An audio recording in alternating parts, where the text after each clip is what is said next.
We left Cara House in late February 1956.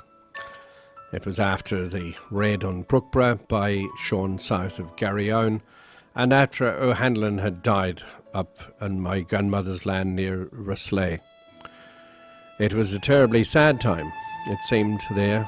The bridges had been blown up by the British Army, not by anybody else, and that was to stop any traffic by lorry crossing the border along the what was called unapproved roads. This meant that the road that I would be walking to school on, we had to walk across the river or go round the long way. Because the townland of Cara was on a peninsula that jutted from the north of Ireland into the south of Ireland, a narrow neck of land, and we walked into the Republic of Ireland on an unapproved road to our school about 4 miles away in Clonmullen. As we walked through the Republic of Ireland, we'd often find gypsies camped there, and they'd be camped in round under the trees, because you knew you were in the Republic of Ireland because the road turned to stone. It wasn't sealed tar macadam. And the gypsies sat in under the trees, and we used to stop and talk to them, and they had some strange and interesting notions as far as we were concerned. That was my brother Pat, and of course later my brother Peter.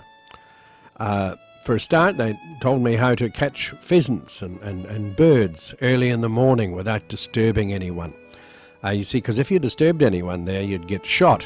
In the north of Ireland, the estates were still patrolled by gamekeepers. And what they would do was they'd take peas and let them harden a little bit, and through every 7th pea they'd put a horsehair. There was plenty of horsehair around because they had actual horses. So they'd go to the tail of a horse and whip a string of horsehair from the poor old horse, and they would thread it carefully through the pea. And they would spread the peas out on a path, and in the early morning light, the pheasants or any other bird that was coming along, pigeons or anything, and there were nice fat pigeons around, would gobble these up. And of course the one with the horsehair would stick in their throat and choke them quietly without a sound. And you go along about a half hour later and just pick up the dead fat birds. It couldn't have been easier. And the second thing they would do was, of a moonlit night, they would see if they could steal out across the top of the hills to the little small streams where they might be trout or salmon or anything, and put down a sheet of corrugated iron, nice shiny corrugated iron. You think, well, you know, what good does that do when the fish aren't interested in corrugated iron? Oh no, they're not.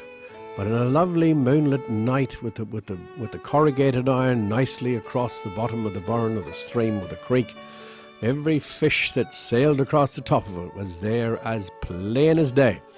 And anyone with a 3-prong gaff or a trident, if they couldn't catch that fish, they'd have to be blind. So there'd be a nice night's fishing there, and a stream would be, you know, kind of removed with a major fish in it. And they'd be nicely done for breakfast or dinner over a fire.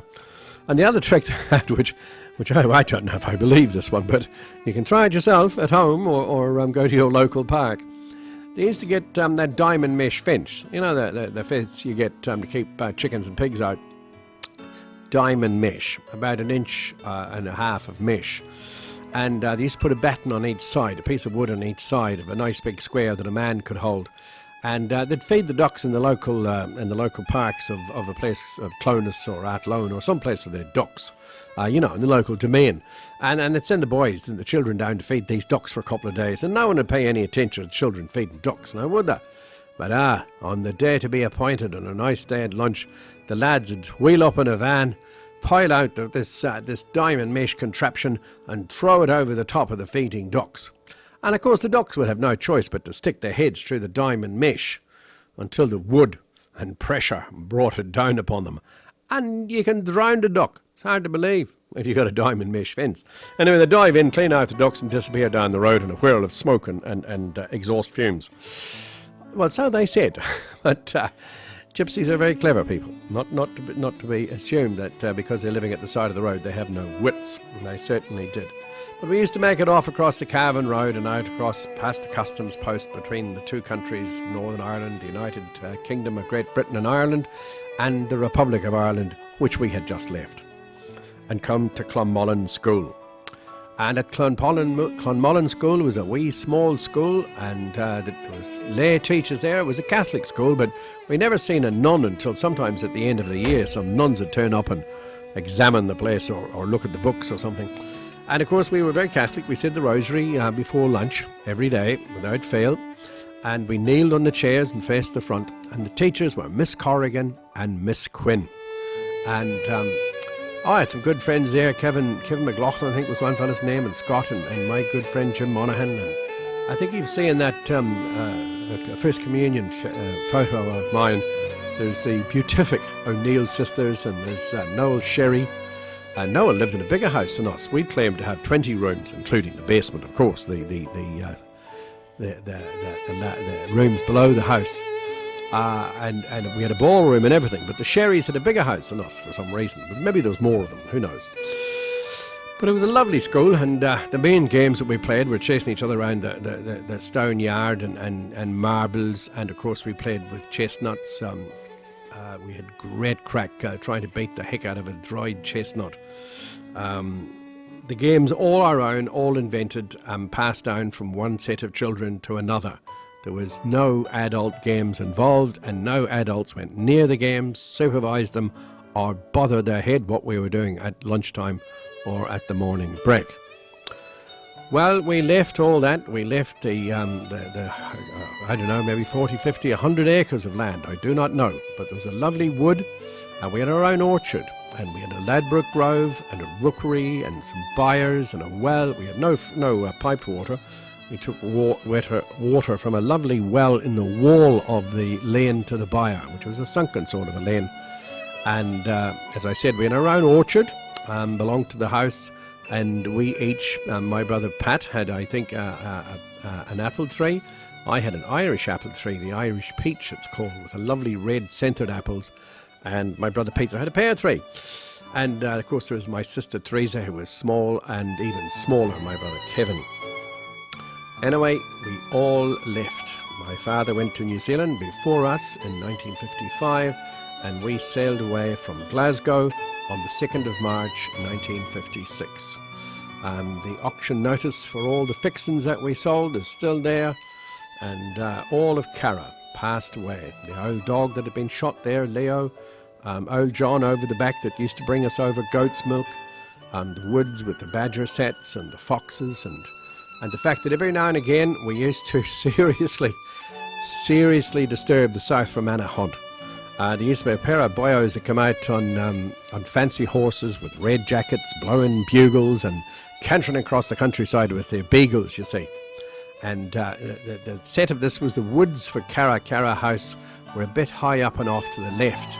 And there was these long roads that went down to the gatehouses. This is, of course, an 18th century ascendancy manor we're talking about. So it had gatehouses, which had crumbled away, and a long driveway for the carriages to roll up past these lime trees and everything. So the boys used to come out and hunt on the meadows below us, next to the road by Wiley's. Well, my mother used to race greyhounds. Now, why don't ask me that she didn't have things to do, but we had a greyhound called Darky. And we didn't improve the South Fermanagh hunting. I think they give up in a while, because every time they come out hunting, we would sneak up to the woods with Darky. Now these fellas didn't seem to be hunting foxes. They were raising poor innocent Irish hares out of the rushes. And the moment them beagles raise a hare, we would let Darky go.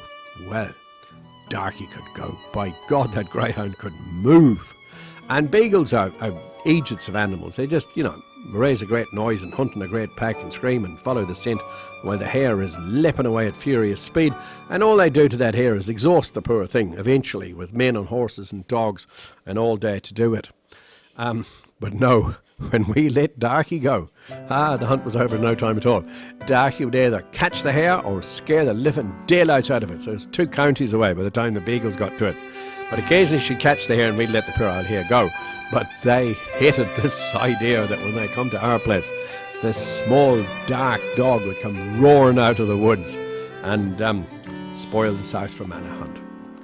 Anyway, the thing that I remember in sadness was the autumn before we left, was that there was a wire fence in round the front of the house that divided the daffodil field from the rest of the place, because the front of the house was covered in the most beautiful daffodils. And on that there was about 4 wires, and it was be about 200, 300, 400 yards long. It stretched, I think, in front of the house. God, maybe it was smaller. And in that autumn of 1955, the swallows came before they went away. And it seemed to be their custom that they would gather for a few days and get acquainted with one another and get into a very large flock. And in the rain, misty morning, they would swoop up into the air and swirl around a very large crowd or horde or whatever you call a collection of sparrows. And then they would come back and they would sit on the fence and chatter and get closer to each other and seem to have one big social event, a sort of jamboree or pop festival of swallows. And they'd swirl off again, and they did this for 3 or 4 days. And it sort of would become immensely interesting as to what they were doing.